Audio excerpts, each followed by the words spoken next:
အခုလာလေဟေးလာဒီဆိုရင်တော့လာ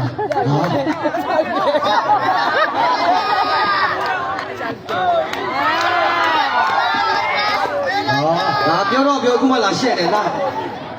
ကျွန်တော်ကြည့်ရှိပါလားခေါ်ရစတဲ့တပါးလက်ပေါ်တာသားနဲ့လူဆိုတယ်ဟုတ်လို့အနာနာသူမရှိတော့တဲ့ခါမိုက်တယ်ဗျာတို့တို့ရှာတယ်လာမသူမ